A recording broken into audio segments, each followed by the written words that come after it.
Buenos días, buenas tardes, buenas noches, como de costumbre, para el público que estáis en todos lados. Ha pasado un tiempo desde la última entrevista, pero bueno, ha sido por razones de fuerza mayor. No es culpa del invitado de hoy, que ha sido bastante flexible, por así decirlo, esto es es la segunda o la tercera vez que le cambio la fecha. Pero bueno, hoy os presento a Jorge Morell. Es jurista y consultor, que es uno de los temas que a día de hoy creo que la gente tiene más miedo en cómo se aplica, digamos, la inteligencia artificial, o a lo mejor más desconocimiento. Incluso hubo una película que trataba sobre este tema. Entonces, bueno, lo que sí me gusta hablar con él es un poco cómo funciona la inteligencia artificial, qué pasa cuando entran en tu despacho y bueno, si las respuestas que das son suficientemente buenas como para confiar en ellas. Así que, Jorge, bienvenido. Súper, gracias Idir por la invitación, encantado de estar contigo y pasar un buen rato, que seguro hablaremos cosas interesantes. Eso es. Pues si quieres, brevemente, explícame un poco sobre ti para que la gente te conozca, porque ya te digo, eres muy activo en LinkedIn, Sí. usas muchas herramientas, así que... Sí.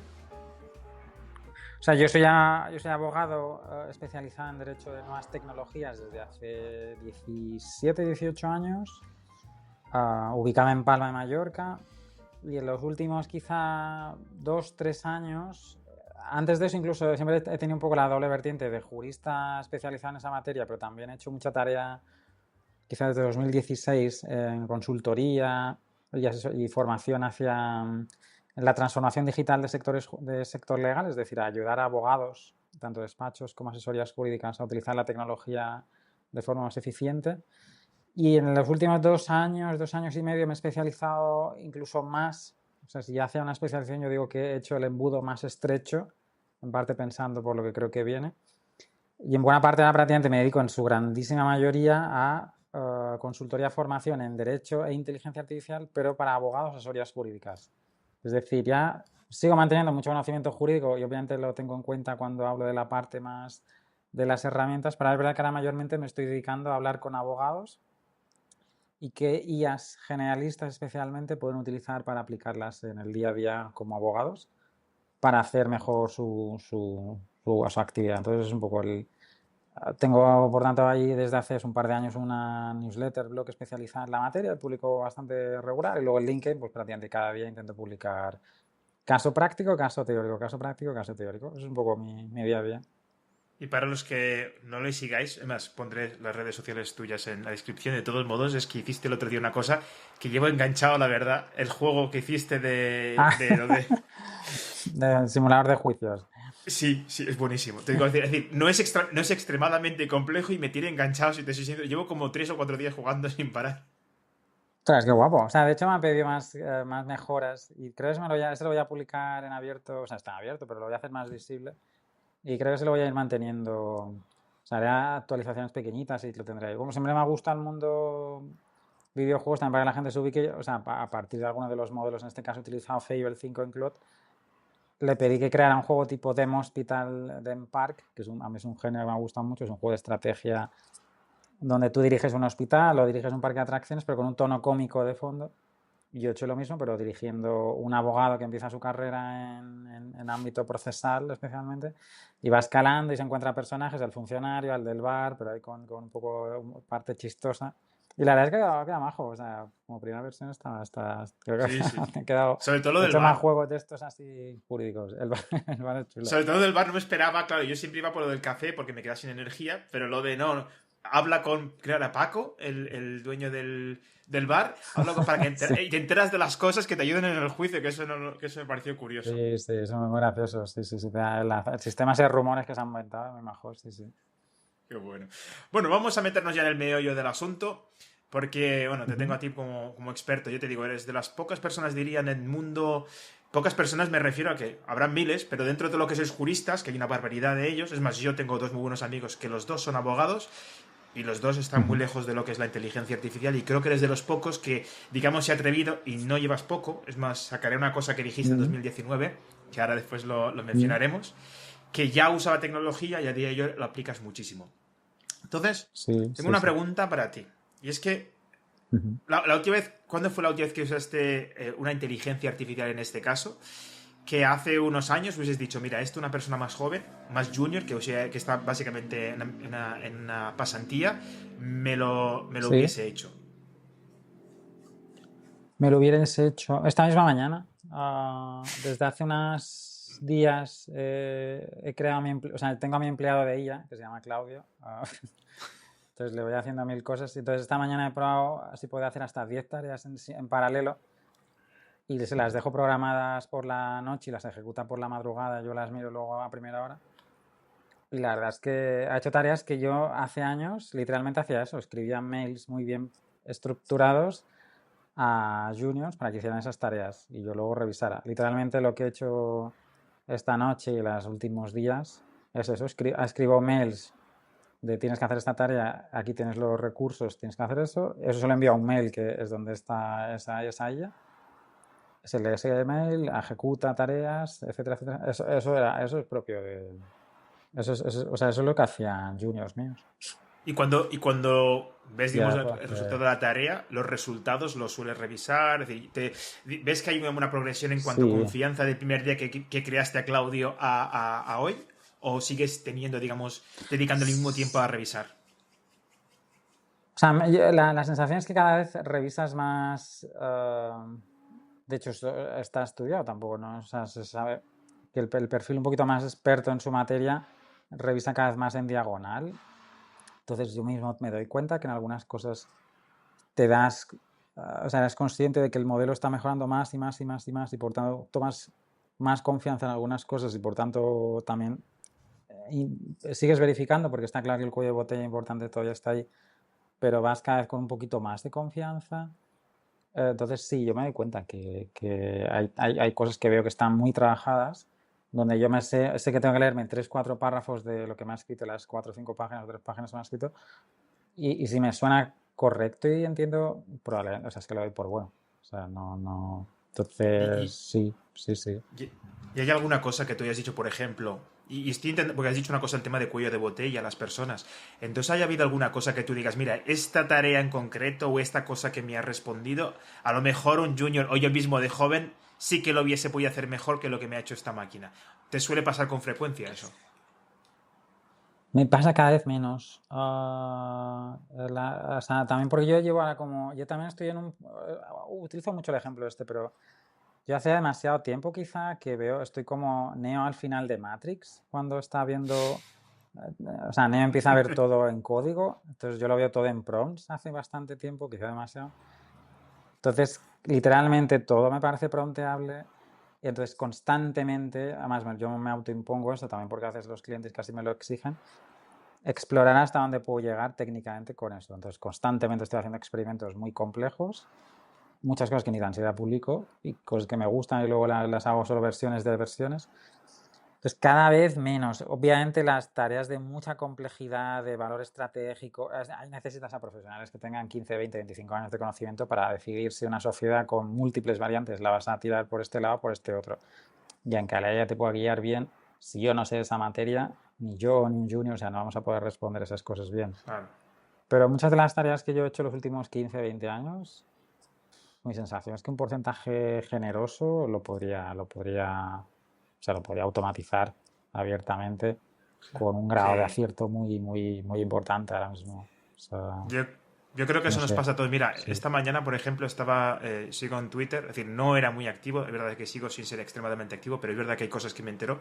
Y Freddy, que es el CEO de Platzi, que es una plataforma de e-learning online para estudiantes, puso, digamos, un goal que es, digamos, dentro del mundo Codex, del mundo Cloud, son tareas largas, que le das un objetivo, entonces los agentes, va creando agentes para que vayan...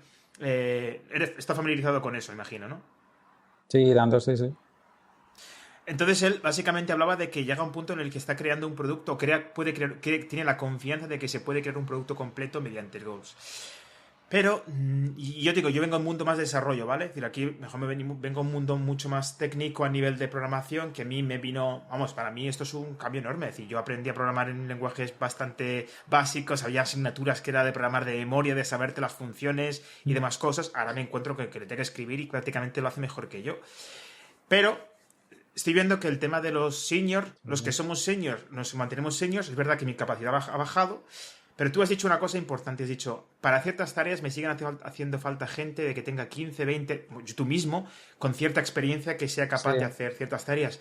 Pero ¿qué va a pasar ahora que empezamos digamos, a quitar los juniors reemplazándolos por agentes? ¿Cómo conseguimos esos seniors en un futuro? Esa es la pregunta del millón en general, no solo en el sector legal, pero es verdad que ocurre en Totalmente. muchas áreas. A ver, la variante hay distintas variantes. De hecho, hace muy poco me lo pedían esto en una revista del Colegio de Abogados de aquí de Baleares. O sea, quizá la primera cuestión es, lo que se está viendo es que la IA no va probablemente a sustituir profesiones completas, sino a tareas de las profesiones. Entonces, un senior, por lógica, tiene más años de experiencia, por tanto, un abanico de tareas más amplio. Entonces, quizá de sus 20 tareas, 3 o 4 son sustituibles. Le pueden quedar unas 15, 16 que las seguirá haciendo él y donde las otras las supervisa o prácticamente casi las delega. Un perfil junior tiene un abanico de tareas más pequeñito. Quizá tiene 8 o 10 tareas por ejecutar. Quizá de esas 8 o 10 hay esas 3, 4 que también se pueden quitar. Entonces, ahí entra más en peligro porque, por lógica, ahí tiene más riesgo de sustitución porque una parte más grande de lo que hace, ya digo, eso es un poco como las últimas así tendencias se están viendo. Entonces, bueno, ahí tiene un punto débil. ¿Dónde está? Entonces hay gente que está, una cosa que últimamente me gusta es sugiriendo es si el camino, si la trinchera en todos los perfiles juniors históricamente ha sido un camino de entrenamiento, o sea, léete 10 veces este documento o haz 5 veces ese contrato, aunque sea muy, muy rutinario, por lógica mucha gente ha aprendido así, repetición, repetición, repetición. Como es obvio que ahora tenemos un cuello de botella en la verificación, hay gente que plantea, ya no me parece ninguna locura, y es, quizá no tienes que leerte o redactar o editar 10 veces el documento que antes ibas a redactar o editar, pero quizá tienes que verificar ese documento 10 veces. Y como sí o sí necesitamos eso, traslada parte de la trinchera de las primeras fases a una fase más tardía. O sea, por ejemplo, la fase de verificación, porque está claro que ahí vamos a tener que verificar. Entonces, si yo genero 10 contratos, están muy bien hechos a borrador, pero hay un riesgo real de que haya alucinaciones y que alguna de ellas me meta la pata porque se ha equivocado una cifra o una cláusula que puede tener relevancia, revísate eso. O sea, esa es parte de esa labor. Y luego hay quien dice que si en el fondo, y también me parece ilógico, yo lo planteaba también en la entrevista esta en el colegio, que quizá habrá que asignar, esto que lo leía esta mañana, la Facultad de Derecho de Chicago ha dicho eso, que el primer año de los estudiantes de Derecho se les prohíbe, de alguna forma, eso es fácil de decir, difícil de luego ejecutar, pero se les prohíbe el uso de IA y cosas así, pero quizá el primer año o año y medio de un junior tiene que ser no económicamente productivo para la empresa porque se le permite estar en la trinchera o se le da un trozo de trinchera para que se desgaste en ese periodo de formación. Aunque a nivel práctico eso no sea eficiente, es decir, sea más lento, produzca menos, pero se entienda que ese tiempo dedicado ahí es productivo a más adelante. Entonces, los números dicen que ahora mismo no hay todavía cambios en los juniors. De hecho, leía esta mañana que están subiendo los sueldos de los juniors. Dice, hay mucha pelea por el talento. Sí hay el cambio que se ve a décimas, pero sí hay algún cambio un poquito más intenso en la cantidad de ofertas que se están abriendo. Pero la sensación es que a medio y largo plazo parece difícil justificar que en lugar de 5 juniors yo quizá necesite solo 2 o incluso 3. Sí. Entonces, luego hay una cuestión puramente biológica, es decir, sí o sí necesitas personas junior para sustituir al senior del futuro. Claro. Entonces, yo no creo en sí que el junior vaya a desaparecer, pero está claro que por lógica vas a necesitar menos. Y también yo lo que suelo decir cuando me llaman, por ejemplo, en facultades de Derecho, esto hace poco la de Barcelona, la de Murcia, con gente que estaba justo acabando el máster, decía, hombre, quizá, o sea, tú es imposible que sepas a nivel técnico, no pasa nada, o sea, no hay drama, pero tú puedes saber más a nivel técnico jurídico, pero puedes saber más a nivel técnico de la tecnología y ayudar al senior que sí sabe mucho de conocimiento jurídico y que quizá tiene una idea que no acaba de ver cómo trasladar a la IA. Es decir, hacer tú de puente. No has llegado todavía por tiempo y por simple experiencia al conocimiento del área, pero sí te puedes poner muy al día, relativamente más fácil quizá, porque no tienes tantos vicios a la hora de trabajar, no tienes tantos sesgos, etc. Y utilizar quizás ese conocimiento que en medio año, un año puedes adquirir a través de ellas y cuando trabajes con seniors, haz tú de puente hacia y en ese camino los dos aprenden. Por lógica, tú aprendes más materia jurídica y el otro aprende un poco la IA. Entonces, yo sí veo a los juniors que por lógica habrá menos, pero hay mucho matiz y el cuántos menos, o sea, es imposible que desaparezcan todos, al menos parece que por una simple cuestión biológica. Pero es verdad que hay muchas teorías de cómo se va a quedar la pirámide, cómo se va a transformar. Si la pirámide va a Sí. ser... sí, va a tener hay distintas teorías ahí. ¿Sabes por qué te lo comento? Porque es verdad que he leído dos cosas aquí. He leído la primera, que dicen que los juniors ya no traen dinero a los despachos. Eso es una de las cosas que yo te digo. También hay que Ujú. tener como cuidado, cogerse con cuidado, con pinzas, como decimos aquí, los titulares, ¿de acuerdo? Es decir, eso de que no Sí, traen dinero al despacho puede sí, sí. ser bastante subjetivo dependiendo de cómo lo miras, ¿vale? A lo mejor a corto plazo puede ser real, que no te dé menos, digamos, su productividad es menor que la de una máquina, pero luego está lo que dices tú, que de aquí a Mm. unos años esas personas ya van a ser mucho más productivas y hay ciertas tareas que son mucho más avanzadas que la gente, yo por ejemplo, si me tiene que defender a alguien, prefiero que me defiendas tú, Jorge, a que me defienda una máquina, a pesar de que estoy muy metido en el Sí. tema de la tecnología. Sí, sí, eso pasará. O sea, yo ahí también estaba más vinculado incluso a los cambios del modelo de negocio, en el negocio legal. Es decir, si históricamente aquí no ha sido no ha sido tan clásico como el sector anglosajón, pero el sector anglosajón es Sí, muy habitual facturar por horas. Aquí poco mucho, aunque sea indirectamente, se factura por horas. Al final la hora se tiene en consideración y sí. uno hace un cálculo y aunque te entregue el importe fijo. Claro, obviamente la IA pone, yo siempre lo digo un poco lo mismo, pero pone en el punto de mira el tiempo y el conocimiento, y el tiempo, por tanto, lo está aplastando. Entonces, si lo aplasta tanto, sí o sí cambia tu modelo de negocio, te lo hace modificar. Entonces, pero ahí cambia entonces que vendes. Vendes criterio, estrategia compleja de asunto muy estrecho, muy especializado. Ahí entonces el tiempo no te debería afectar tanto. O mayormente en el fondo siempre has vendido entregables. Siempre has vendido un contrato, siempre has vendido unas condiciones legales, siempre has vendido lo que en protección de datos haces, ha hecho papelería, es decir, vendes el cumplimiento documental, pero no tanto la estrategia, efectos de decisión con relevancia. Cambia el nivel de responsabilidad, por tanto, por lógica, cambia el modelo de lo que facturas, cómo lo planteas, también el nivel de me fío más de si yo solo quiero una política de cookies y hay Sí. un escáner que hace un scrapping relativamente decente y tengo un modelo súper bien trabajado, hago que los dos hagan match, utilizo un modelo, no importa ni de gama alta, gama media, tú me pagas un importe fijo más bajo porque lo voy a hacer a escala y te salen unas cookies que al 95-97% de posibilidades están bien o muy bien, sigue habiendo una responsabilidad jurídica que hay que excluir y bla, bla, bla, pero cambia el modelo porque quizá me interesa vender a volumen. Claro, no, sí, sí. Justamente una de las cosas que te quería comentar era eso, porque es verdad que en ciertos sectores lo mejor se cobra por horas, ¿vale? Entonces está siempre la batalla. Y esto no es una cosa específica en el sector jurídico, sino también pasa en otros aspectos. Pero Mm, si una tarea que antes sí, facturabas sí. como 10 horas y ahora mismo, pues por tu manera de hacer las cosas, las haces en una hora, ¿tú crees que aquí en este caso el cliente tiene derecho a saber cómo se ha hecho el trabajo? O viene en relación a lo que dices tú de, no, a mí el cliente me paga para hacer un trabajo. Ahora, cómo hago el trabajo es cosa mía porque para eso me he formado y para eso he aprendido. Aquí hay mitad y mitad. O sea, hay gente que dice, gran despacho está diciendo, por ejemplo, no, yo al cliente le facturo más. Y dice, ¿cómo puede ser que le factures más? Si ya utilizas IA. Digo, no, yo le facturo más porque hago el trabajo mejor. O sea, el que utilice mucho IA y sea senior sabe que en general el trabajo por lógica va a salir mejor. Pero además lo hago más rápido. Entonces te voy a facturar más. Y alguien Sí, dice, ya, pero entonces, ¿cuál es el retorno? Es decir, ¿qué está recibiendo a cambio el cliente? Hay quien dice, bueno, no, en verdad, yo voy a intentar identificar qué trabajos son de un do it yourself, o sea, tú mismo te montas en la cabaña, entonces yo te creo herramientas a partir de mis entregables y de mi conocimiento previo y tú me pagas por uso, por entregable, por una suscripción mensual, anual, lo que sea, entonces tú lo usas tantas veces como haga falta. Si luego sobre ese entregable requieres mi conocimiento, entonces sí que te empiezo a facturar por horas. Entonces hay distintas variantes de cómo entender, sobre todo la cuestión porque el cliente, yo creo, históricamente en el derecho siempre una cosa que se ha dicho mucho, no ocurre solo en el derecho, pero hay mucha asimetría informativa, es decir, el profesional sabe más que el cliente, es decir, tiene una posición mucho más ventajosa respecto al otro.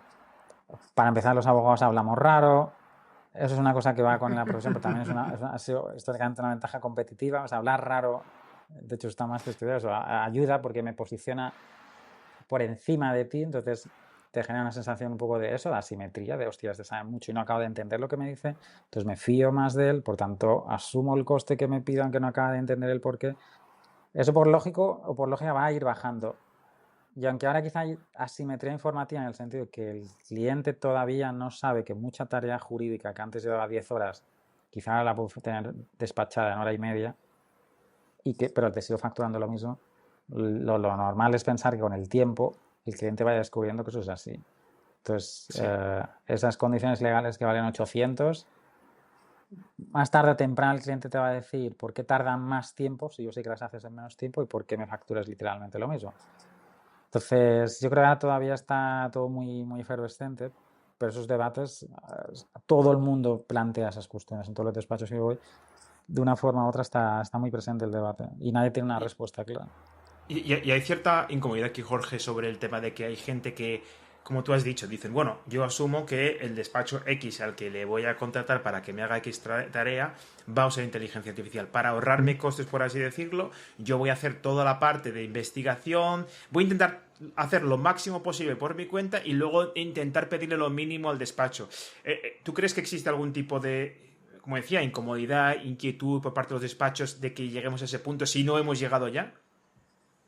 Hemos llegado ya, o sea, esa línea se ha cruzado y está generando incomodidad, malos rollos. O sea, está habiendo clientes que se están presentando literalmente con las demandas redactadas. O sea, esto me han contado ya muchos casos.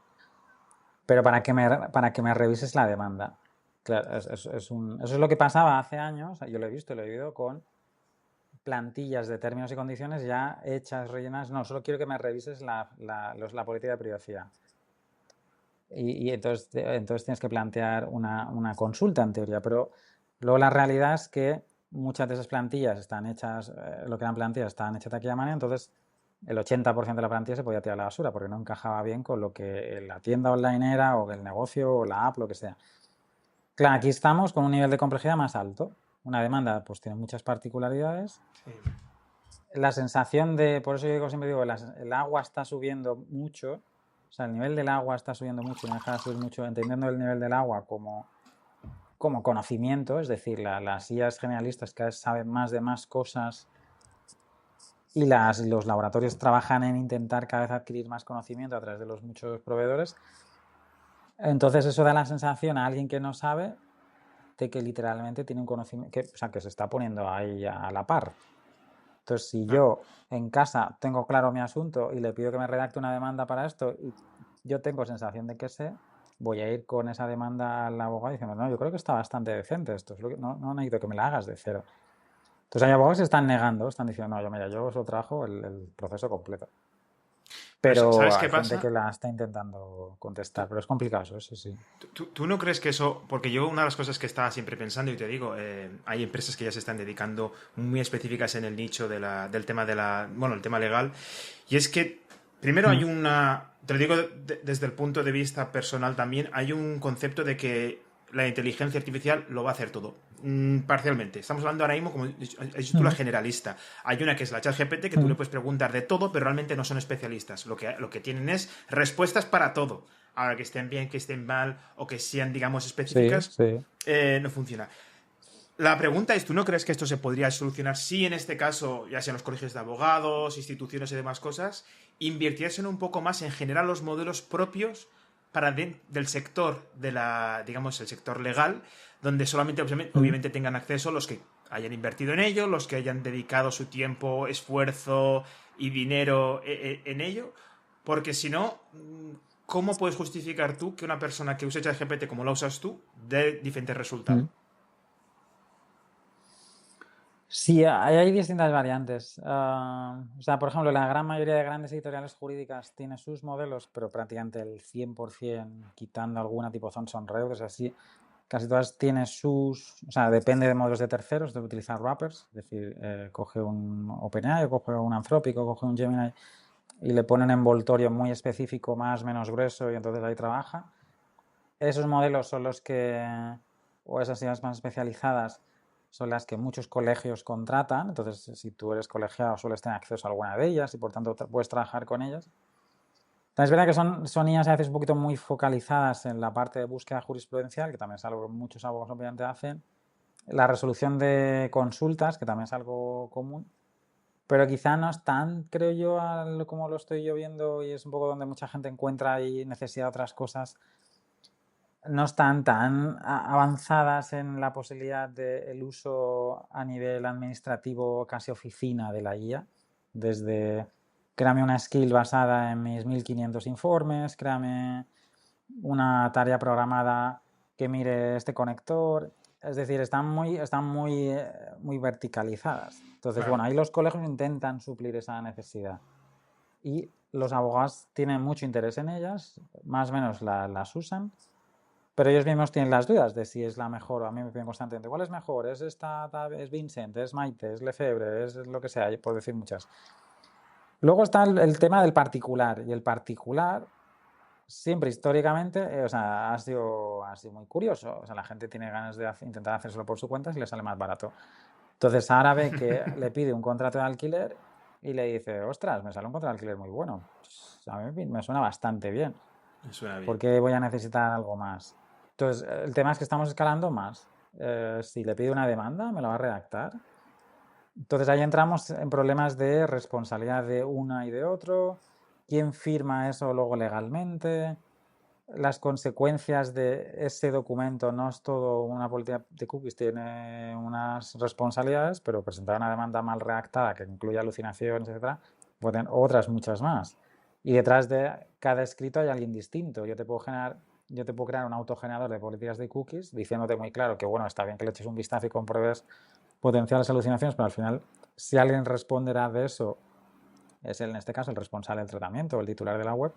Pero si yo soy el abogado que va con una demanda hecha medio con IA, que solo la he revisado y la presento y ahí la cosa va mal, creo que fue ayer o esta mañana, que ha sido el primer caso en el Tribunal Supremo donde a un abogado se le ha llamado la atención y se le ha enviado al Consejo por presentar un escrito con 10 alucinaciones. Entonces, eso te va a generar a ti responsabilidad como profesional. Y no es o sea, ahí tenemos muchos casos así. Entonces, ya digo, sí, los colegios podrían invertir más en modelos. Bueno, no creo que los colegios en sí vayan a hacerlo. Bueno, y los colegios también tienen hay otra variante de toda esta historia.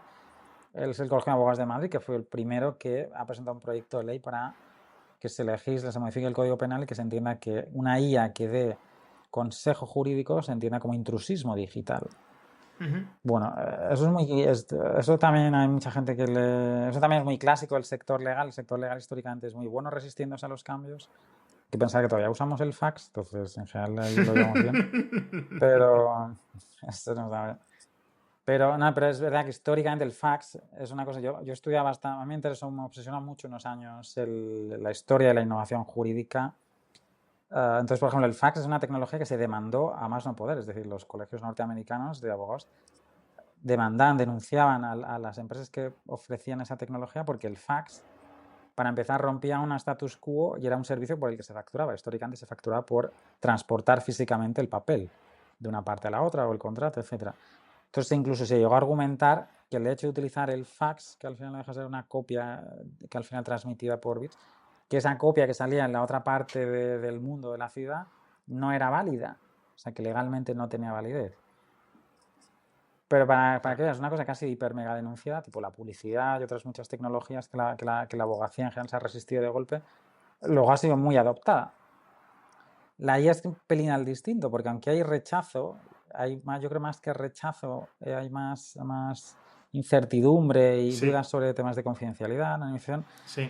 Es probablemente uno de los sectores profesionales que más ha adoptado con más fuerza la IA. Siempre está el tercero o el cuarto, el sector legal. Es decir, el sector yo creo que sí le está viendo la utilidad, porque no tanto por miedo, creo yo, sino porque le ve que le ahorra horas y el abogado históricamente se va muy mal de tiempo. Sí. Entonces sí, ya hay totalmente. una oportunidad de mejora. Entonces, sí, ya te digo, depende. Hay la parte de los profesionales con pros, contras, hay el particular que está viendo pros, contras, hay los órganos institucionales que están viendo pros, contras. El abanico es complejo y como todo está muy cambiante constantemente. Sí, totalmente. No, sí, el tema de las pros y contras creo que están en cualquier departamento, pero sí que es verdad que es lo que dices tú, hay ciertos sectores que cada vez son muy complicados los cuales entrar. Que por cierto, anécdota rápida por el tema del fax. Yo vivo en Alemania, como te he comentado, ahí se sigue usando mucho el fax. Es más, hay un plan para quitarlo del sistema en los próximos 5 años, creo que no me equivoco, para modernizar. Estamos hablando de un aparato que creo que en España hace ya 20 años que no se usa oficialmente. Todavía está, Y no te creas, aparte, ¿no? En juzgados de eso se usan. O sea, sí. pero... Ah, bueno, pues no lo sabía. Es una Pero ley. luego está otro tema. En Alemania, por Sí, ejemplo, la todavía hay legalidad se fax, basa en la firma. Tiene que ser una firma real. Es decir, no vale que yo lo firme digitalmente o Ah, desde lo portátil. Tengo que imprimirlo, firmarlo y ya luego enviarlo por correo si quiero que tenga validez un documento. Te lo digo porque en España, sí. quieras o no, que siempre se habla de la eficiencia de otros países en Ahí hay estas cosas. más avance ahí, sí. Yo veo que aquí, por ejemplo, a nivel digital al menos, se ha avanzado mucho más rápido que en otros países. La adopción no tengo muy claro, por ejemplo, en el caso de inteligencia artificial, no lo tengo muy claro. Creo que sí, pero es mi opinión, no es ningún dato que pueda sacar aquí. Pero, por ejemplo, Sí. O perfiles sea, como el tuyo, ahí tenemos datos. Sí. sí. Pero perfiles como el tuyo, por ejemplo, me ha costado mucho encontrar perfiles como el tuyo, y hablo como el tuyo como un unicornio, digamos, en Alemania, por un tema de que hay un miedo por justamente lo que has dicho, quién es responsable de lo que se entregue o de la consecuencia. Entonces, a día de hoy la legislación, si no me equivoco, tú sigues siendo el responsable último de lo que se entregue. Es decir, no puedes decirle al juez, no, ha usado Claude. Claro. ¿Y va a denunciar a quién? ¿A Anthropic? No. Va a ser tú el que Sí. te has equivocado. O la denuncia por incumplimiento del GDPR por haber dicho que sí que tienes un acuerdo con una empresa cuando no lo tienes, ¿de quién es culpa? Sí. O sea, ahora mismo o sea, no hay duda, aunque ha habido casos donde se intenta argumentar, no es ni el primero ni el segundo, alguno estaba por ahí en tribunales, que hay cierta responsabilidad de parte de los proveedores. De hecho, pues OpenAI hizo el cambio de su política de privacidad y condiciones en octubre del año pasado, dejando muy claro que esto no es un servicio para dar asesoramiento legal, ni médico, ni otros tipos. Ahora mismo la cuestión no tiene muchas dudas. Es decir, antes hablábamos de esto es una herramienta, tengo que ser yo transparente cara al cliente de cómo uso esta herramienta, o simplemente el problema para mí es darte respuesta y es indiferente lo que uso. Yo creo en buena parte todavía, aunque la RIA, o sea, el Reglamento Europeo, cambiará alguna cosita en ese sentido a nivel de transparencia, buena parte es una herramienta más que yo utilizo para ejecutar una acción y hacer un entregable. Entonces, al que firma, el responsable último soy yo. Aunque obviamente hay casos en que se intenta mover esa responsabilidad, pero al final yo creo que ahí ahora mismo no hay mucha vuelta de hoja. No tienes... Lo que sí hay mucho desconocimiento, por eso lo veo muy normal. La tecnología es muy nueva, ha cambiado mucho. Yo veo mucho profesional que le ve la utilidad, pero utiliza cuentas, pues las cuentas gratuitas o modelos muy, muy sencillos para preguntas extremadamente complejas.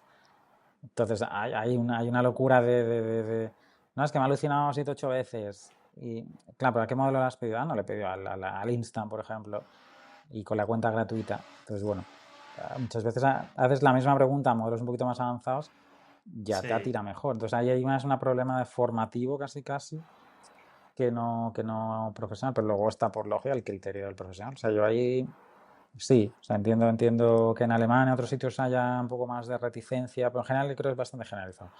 Sí. Pero yo lo que veo es eso, mucho profesional que le ve la utilidad práctica y que le permite tener horas libres el viernes o sentarse a hacer los deberes con su hijo, y solo eso, parecen tonterías, pero en eso se gana mucho. Entonces el profesional está viendo que le quita tiempo y le gana tiempo. Bueno, yo aquí quiero ir al Jorge del 2019. No sé si te acordarás, Dale, no me acuerdo exactamente la entrevista que fue, pero en 2019 te preguntaron si la inteligencia artificial sustituiría decisiones jurídicas y tú dijiste que sí, pero que hacerlo a gran escala llevaría décadas. Creo que esa opinión la tenías tú y la tiene mucha gente que cree en eso, porque es verdad que creo que cambios tan rápidos, complicado. Han pasado 7 años, no sé si te acordarás, pero han pasado 7 años, bueno. Sí, 7. Sigues pensando, es decir, ¿en qué crees que acertaste y qué crees que te has equivocado? Eso debe ser del Congreso de la Abogacía Española de Valladolid, que yo hacía una charla sobre justicia predictiva. O sea, es el cómo utilizar la tecnología, y sí que era inteligencia artificial, había por esa época, un poquito antes incluso, muchas herramientas de lo que se llama analítica jurisprudencial. yo tengo 10 millones de sentencias, entonces a partir de patrones de conducta de este juzgado, incluso de este juez, si lo puedo personalizar más, puedo saber el grado de sesgos de ese juez, retrasos puntuales que puede tener ese juzgado históricamente, entonces a partir de ahí puedo hacer algunos cálculos. Entonces, en esa época se empezaban en algunos sitios, China empezaba a hacer bastantes cosas, Estonia, Francia tenía un proyecto, España tenía alguna cosita. Había mucho run y de hecho creo que Europa hacia final de esa época había presentado a finales del 18 o durante el 19 una carta europea de derechos en el caso de una gran... O sea, ¿qué pasa? Venía a decir, hacer una especie de escenario de ciencia ficción de qué pasaría si hubiera un país donde mayormente los sistemas de justicia fueran IAs. Entonces, ¿qué consecuencias 2019, tendría? el 2019 la Comisión inicia el trabajo político sobre una regulación europea de inteligencia artificial, que justo lo tenía. Sí, Mira, exacto, 2019, correcto. Y es chulo yo tengo recuerdo, o sea, era casi leerse un documento de ciencia ficción. Entonces, ¿dónde creo que me he equivocado? ¿Dónde creo que estoy más acertado? O sea, Yo creo que ya para yo, la fecha que dijiste esa frase, tienes buena visión, porque yo te digo, yo ni en broma hubiese pensado que hubiese dicho que no, si te soy sincero. La respuesta mía hubiese sido que no. no, o sea, ya pensaba entonces que iba a pasar. Creo que aquí, por ejemplo, tenemos desde el año pasado en Barcelona, se ha hecho un piloto con toda la sección de los juegos de lo mercantil, donde el fallo literalmente lo redacta una IA. Y entonces lo revisa luego el juez. Y se esperaba, yo no creo que no se ha publicado resultados de eso todavía, pero o sea, era un año así con mucho. Y la idea era ahorrar a cada juez entre 500 y 600 horas de trabajo. Entonces, para mí o sea, hace 7 años más o menos ya tenía la sensación de que sí, se usará IA para dictar sentencias. Ya vamos, ahora lo veo bastante más claro incluso. El tiempo quizá un pelín menos, pero a gran escala sigo pensando que estaremos en décadas. Es posible que toda la IA generativa, que quizás algo que voy antes, algo que no está en la ecuación, le pegue un empujón fuerte y te ahorras allí 5 o incluso 10 años. Pero habrá habrá tanta reticencia a efectos del uso de ello y de las consecuencias que va a tener. Porque claro, un grado de error del 5%, que a priori es pequeño, un grado de error del 5% de una sentencia puede ser meter mucho la pata. Entonces puede tener muchas consecuencias peliagudas. Claro. Entonces la cuestión es, ¿en qué asuntos utilizas la IA? Los chinos en ese momento, que por esa época lo utilizaban mucho para multas de tráfico, disputas sobre derechos de propiedad intelectual muy de blanco y negro, o sea, muy sencillitos.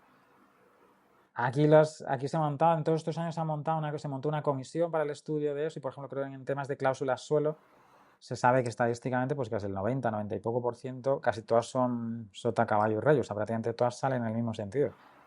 Claro. ¿Quiere decir eso que el primer borrador de quizá 100 sentencias te las podrían sacar con una IA?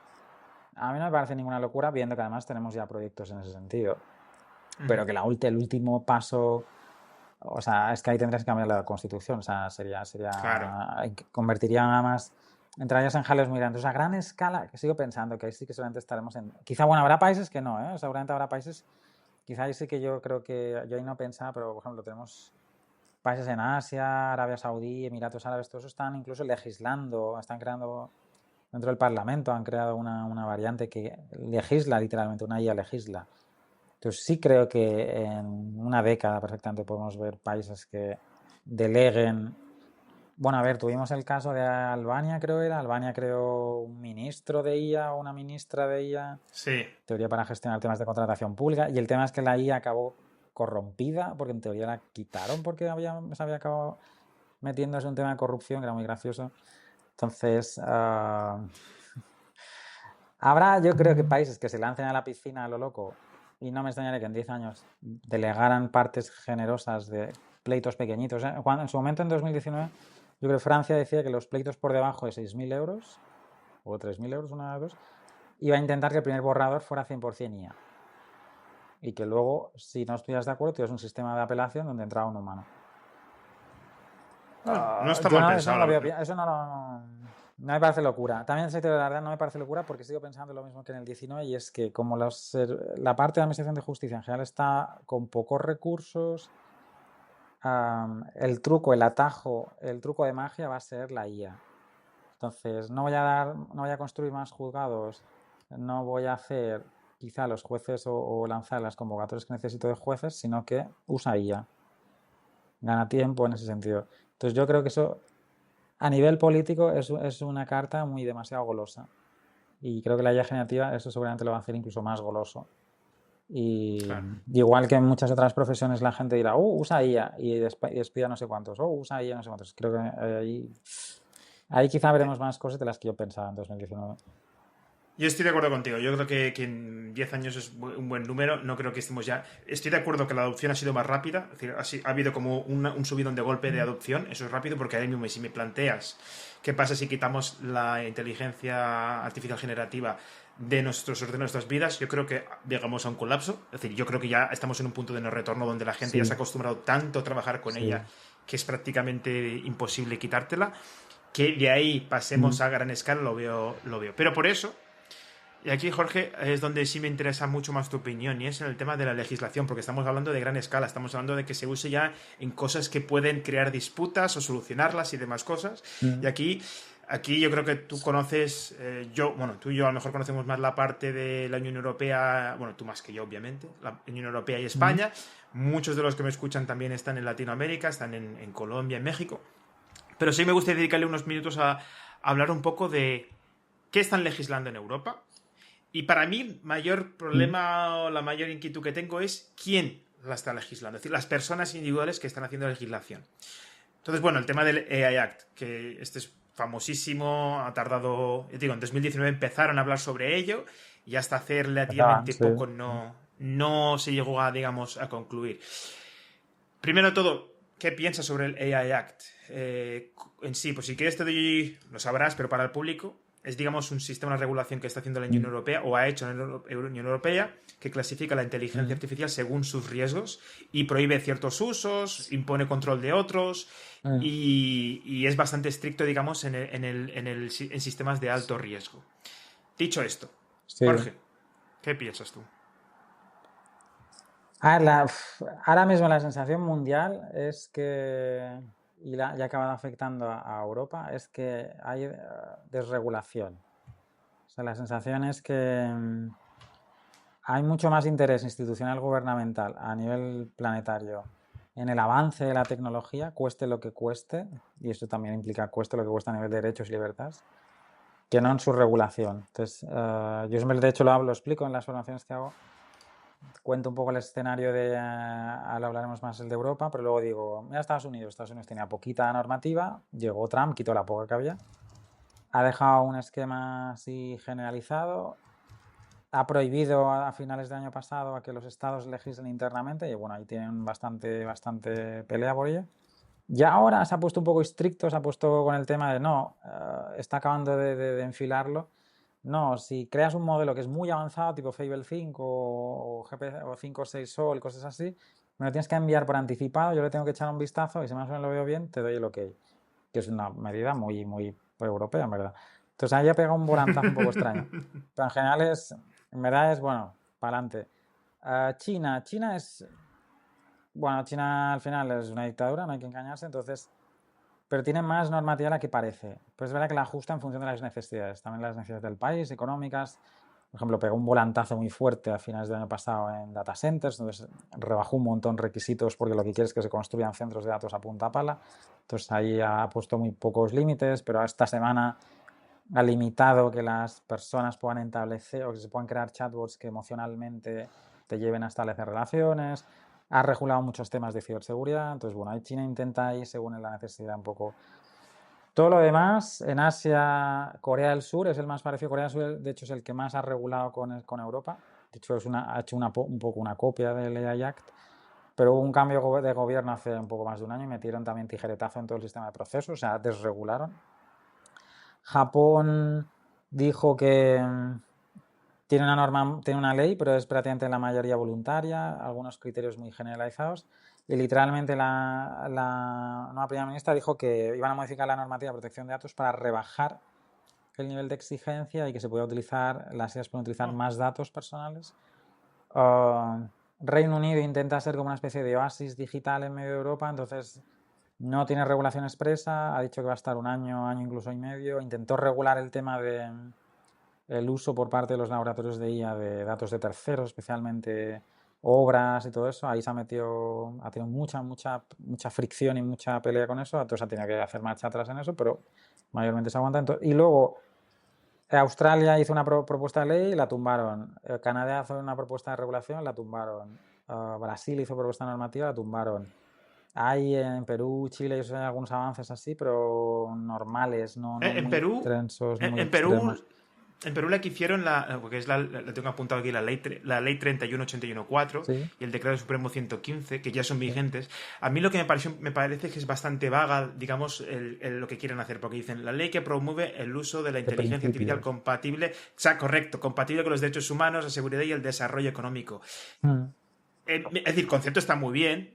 Es como la Carta de los Derechos Humanos y demás, está muy bien como concepto, pero ¿cómo una máquina le vas a regular eso? Es decir, ¿quién pone el límite? Entonces, ese es mi gran problema Ya. que yo tengo con las regulaciones en general, que y te repito, me da la sensación, y aquí estás tú para decirme, Idir, tu opinión está muy bien, pero no es válida, y es que la gente que lo está regulando realmente no son gente que entienda muy bien cómo funciona este tipo de tecnologías, e incluso dudo que la hayan usado lo suficiente como para saber cuál es el impacto que tiene. Y lo digo por el AI Act, sin ir más lejos.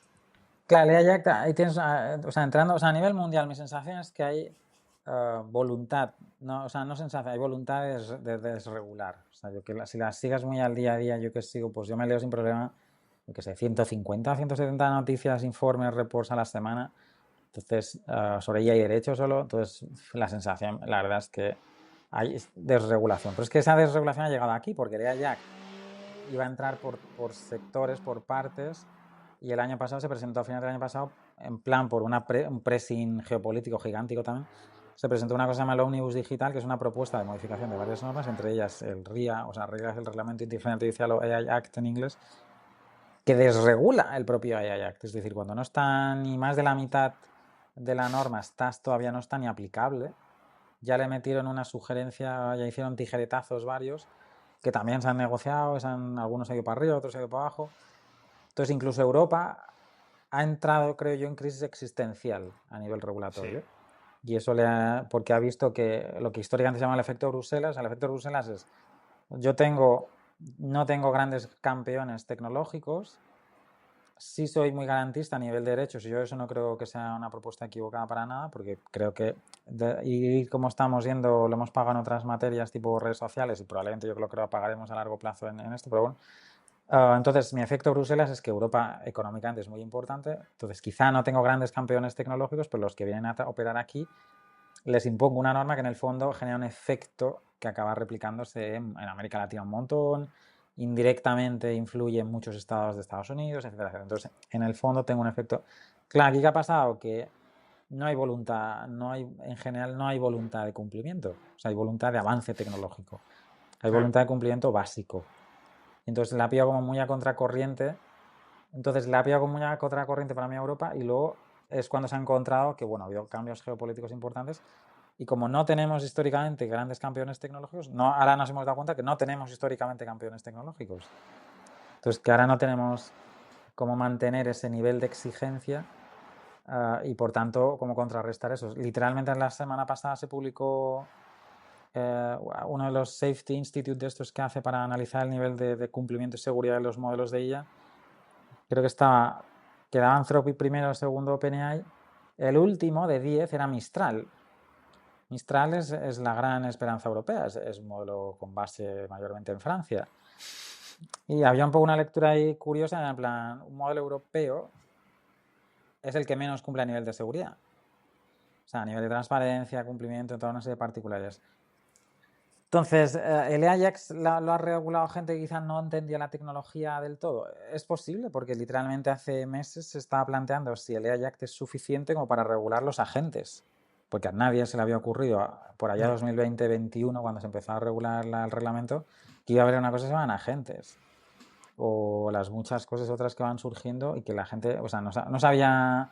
Uno de los usos prohibidos, yo creo que se podría interpretar que sí, era, por ejemplo, la creación, o sea, había una cosa que se regulaba, los deepfakes, o sea, crear con IA falsificaciones o ultra falsificaciones, que llama la norma. Claro, ¿qué ha pasado? Que la tecnología ha bajado muy rápido y se ha hecho muy cercana, también muy, muy intensamente. Entonces la gente ha empezado a utilizar la IA para desnudar a personas y en general pues a mujeres. Claro, eso es muy problemático y eso ha generado cantidad de demandas, denuncias, etc. Hemos tenido este año el primer gran caso a gran escala, que ha sido el caso de Grok. Sí. ¿Qué nos hemos encontrado? Que los usos prohibidos del AI Act están en vigor desde febrero del 25. Yo creo que daban bastante para atajar este tipo de asuntos, pero específicamente no estaban prohibiendo este tipo de asuntos. O sea, crear deepfakes no focalizados en hacerse pasar por otra persona, sino en desnudar a alguien o en sexualizar a una persona. Entonces, literalmente, una de las modificaciones que se ha metido ahí un poco a contracorriente con la propuesta de cambios es: vamos a introducir un uso prohibido extra, que es, oye, no uses inteligencia artificial para crear deepfakes, especialmente los que sean de carácter para sexualizar y demás. Lo que quiero decir es, una norma que ha intentado ser muy proactiva en anticipar cosas, algo que incluso tenía mínimamente dibujado, como el tema de los deepfakes, ha tenido que hacer correcciones porque no había previsualizado algo que el uso práctico ha llevado a ello. Entonces, puede ser que la parte de la gente que ha regulado no haya tenido o no tenga conocimiento suficiente de las implicaciones, seguramente, porque yo creo que todo el mundo vamos un poco ahí a trotigalote, o sea, no sabemos a veces por dónde. Podría ser quizá más interesante haber rebajado, o sea, entender que un esquema de principios y luego ir ajustando según necesidades podría ser más interesante. O sea, estamos hiperregulando para una cosa que quizá de aquí año y medio se nos ha quedado otra vez cojo y hay que volver a hacer Claro. cambios.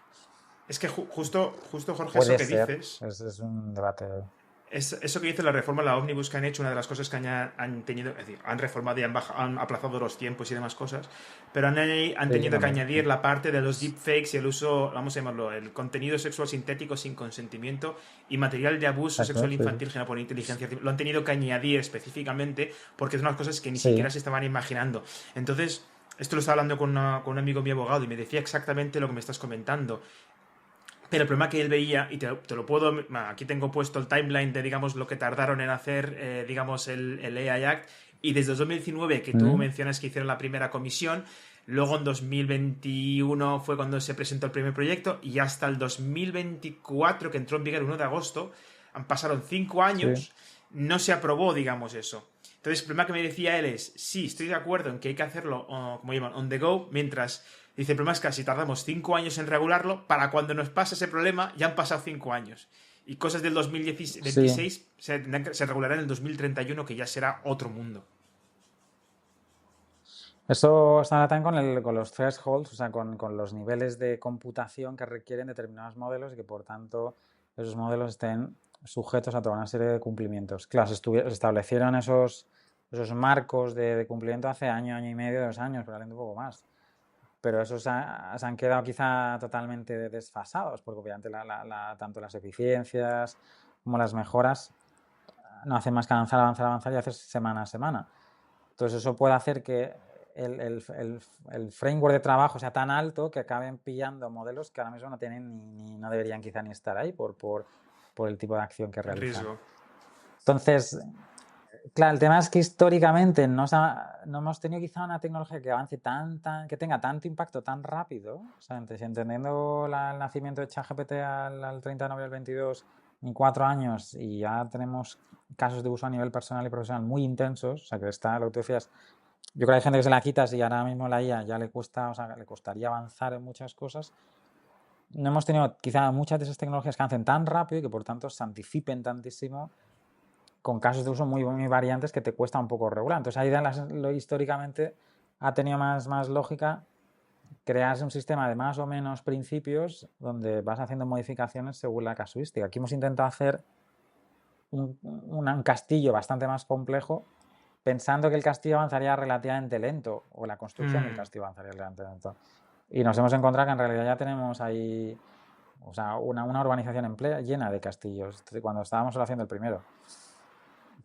Claro, y eso te lleva, por ejemplo, a correcciones que puedan tener justificación legal política o geopolítica. Entonces, sí, no sé. Esta mañana yo comentaba, estos días también se ha publicado, la Autoridad de Control holandesa ha publicado una guía de las cosas que debería cumplir una empresa a efectos del AI Act, porque bueno, hay algunas obligaciones tipo a nivel de transparencia que se hacen aplicables en agosto. Hay mucha gente que decía, joder, es que a lo mejor estas cosas no las cumplen ni el 10% de las empresas. O sea, tú puedes tener todo esto ya ahora. Y cuando ves que el 80-85% de la población de los estados están como un poco desregulando. Pero claro, luego está la otra labor, o sea, la otra razonamiento, y es, entonces tenemos que dejar que aquí se haga abuso de uso de derechos y libertades de contenido de terceros e industrias creativas por la innovación. Bueno, tampoco no creo que sea esa la lectura, porque nos llevará a otras problemáticas mucho más de medio a largo plazo. Claro. Entonces, es un tema más complejo. Yo creo que seguramente nos hemos pasado un pelín de frenada y que probablemente habrá que ir haciendo bastantes más ajustes, mucho más, con más rapidez de la que queríamos. Claro. Y que probablemente los modelos externos lo que harán es llegar tarde. Por ejemplo, el caso de Apple, porque por ejemplo Apple está diciendo, bueno, no lanzo Siri AI en Europa hasta que lo vea claro. Correcto, Y sí, eso sí. es en parte, mayormente, es un tema semi-regulatorio, tecnológico, pero mayormente regulatorio. Entonces, vas a Bueno, quedarte con esas limitaciones. Sí, sí, es un tema complejillo. y bueno, te prometí que va a ser menos tiempo, pero no te quiero robar muchísimo más tiempo, pero sí lo que quiero es que tú, como gran inspiración que Mm, veo que eres dentro del mundo legal, si puedes compartir 2, 3 mm, casos de uso que tú tienes, porque tú publicas bastante en tu LinkedIn, entonces yo recomiendo a la gente que te siga sí, para que te vea, pero por ejemplo pusiste hace un tiempo cómo extraer, por ejemplo, consultas tributarias del buscador usando inteligencia artificial sí, en Notebook sí. LLM.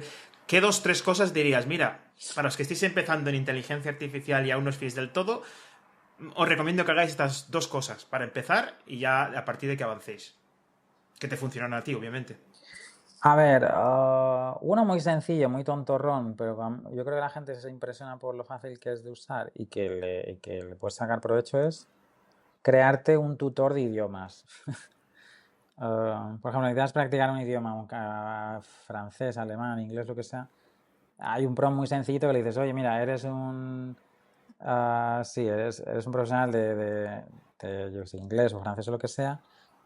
Vamos a tener tú y yo una conversación en el idioma X. Cada vez que una cosa, yo hago este prompt muchas veces. Cada vez que ha cometido un error de nivel B1 o A2 o lo que sea, tú te paras, me corriges en mi idioma, o sea, pues, por ejemplo español, me dices de dónde metió la pata y seguimos hablando. Es una forma muy fácil de ver, por ejemplo, el roleplaying, o sea, cómo hacer roleplaying, o sea, cómo darle roles a la IA, por ejemplo, aquí de profesional de un idioma concreto, cómo el sistema es capaz de entender que has metido la pata en una frase, cambiar de idioma, corregírtela y seguir conversando de forma natural, y cómo también, por tanto, tercero, al final, que quizá te puedes tener tus 45 minutos de práctica de alemán o de práctica escrita o bien incluso de voz de un idioma e ir mejorando por ti mismo. Eso hace 3 años era impensable. Sí, sí. Y aquí hace Y publicidad eso un podrías poco. hacerlo, por ejemplo, para... El último modelo de OpenAI, el de Speak, Lo iba a decir, sí, básicamente es sí, sí. mucho, Ibai, ha sí. mejorado bastante en ese, justamente en lo que estás diciendo tú. Sí, sí, sí, sí. Es eso, además que sin necesidad de que tú pares y que yo espere, o sea, que puedes hablar encima. Entonces eso me parece, además lo puedes aplicar, por ejemplo, el caso que pongo es, vamos a hacer una práctica de inglés jurídico, o de alemán jurídico, de francés jurídico. Entonces, eso es un caso muy sencillito para ver algunas utilidades chulas. Y luego yo creo que lo que más utilidad tiene, sobre todo porque el profesional utiliza... El abogado muchas veces piensa que lo que hace es hiperúnico, entonces tiene una conceptualización muy artesanal del derecho, como si todo fuera ahí el David de Miguel Ángel. Entonces, claro, hay muchas cosas que se pueden reutilizar, en verdad. Muchas de esas cosas que se pueden reutilizar son modelos de plantillas o de documentos, etc. Claro, yo siempre digo, eso es carne de skill, o sea, eso es una habilidad.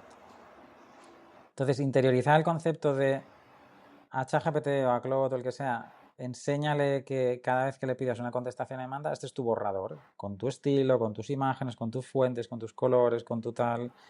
Entonces, que sí que te lo vas a revisar, que sí que lo vas a modificar, pero que tienes el 80%, si le haces bien el andamio de lo que quieres exactamente, te ahorras muchas horas. Yo hace poco un abogado de 57, 58 es el que más utiliza la IA en el despacho. Y las personas que las trabajan son más jóvenes. Y él me decía, ostras, es que él mismo me hacía una reflexión que a mí me parece súper inteligente. Además, yo me doy cuenta que hace mucho yo he dejado de teclear un montón. O sea, yo la acción mecánica de teclear creo que cada vez aporta menos. O sea, creo que aporta que yo haga un buen andamio de lo que quiero, un buen esquema y que el que teclee sea la IA por mí, porque creo que en general teclea mejor y más rápido para escribir 8 o 10 páginas. Y él mismo, sin saber esa idea, me decía, es que yo creo que es mejor, o sea, yo me decía, yo escribí un informe de 15 páginas, la cantidad de horas que perdía históricamente tecleando, me parece mejor que le dé muy claro el esquema, las fuentes, yo pierdo ahí mis 30, 40 minutos y él me haga lo que yo quiero como lo quiero. Eso es una habilidad, eso es una habilidad. Entonces, Correcto. esas dos cosas son muy sencillas y ya te abren el abanico de opciones, o sea, habilidades bien implementadas. Una hoja de encargo es el esquema, es una plantillita. Pues oye, o mira, tengo 1000 consultas tributarias y quiero que cada vez que te haga una consulta sobre un tema tributario, me respondas con lo que sabes y con lo que hay en internet, pero también que te mires esas 1000 consultas y me digas cuál puede hacer match o no. Ostras, es mucho trabajo eso que te hago. Para De eso, pues yo me buscar, de digo, comprobar. vais a Jorge Morel, porque yo te digo, yo te sigo en LinkedIn y yo te miro, por eso yo llegué a lo del juego, porque fue un día que miré la publicación y justo Sí, apareció sí. esto. Es un Pero es poco verdad que a friki, o mí, sea, yo publico cosas también. oye, es interesante, pero yo te digo, yo sí que es verdad que me miro todas tus publicaciones y todas las cosas que pones. Es decir, no es cuestión de que pase. Lo malo a veces es el algoritmo de LinkedIn que no muestra todos los Sí, un posts a todo el poco, mundo, que a veces poco mata, porque regulero. digo, si yo te sigo a ti, yo quiero ver lo que tú publicas, no quiero verlo solamente cuando LinkedIn crea que me puede interesar, pero bueno. Ahí el truco es la campana, yo lo que acabo descubriendo. O sea, perfiles que te gustan mucho, aunque están muy escondidos, hay una campanita y si la sigues, tipo YouTube, todo lo que esa persona Pues publica te salen notificaciones. Eso es lo único que he encontrado para hacerlo eso no una lo especie de sabía. Ah, lista. mira. Pues mira, ya tienes la O sea, campana hay por mi parte. una campanita a la derecha y ya siempre te sale. Pero vamos, pero sí está mal montado, la verdad. Perfecto, pues Jorge, te he tenido aquí durante más de una hora. Yo Sin me problema. lo he pasado bien, yo he escuchado un montón y he aprendido. Digo, es un mundo que yo no conozco, le tengo bastante respeto también. Es decir, yo por suerte nunca he tenido que ir a un juzgado, espero que siga así. Pero a nivel legal es una cosa que es un mundo desconocido para nosotros. También es algo que lleva muchísimos años. El tema legal no es algo que nació hace 2 días, se basa en ciertas reglas muy estrictas. Entonces, escucharte a ti y decirme tu opinión a mí me sirvió mucho y espero que para mi público también. Súper, Te agradezco muchísimo tu tiempo súper. y que vaya muy bien. A ti.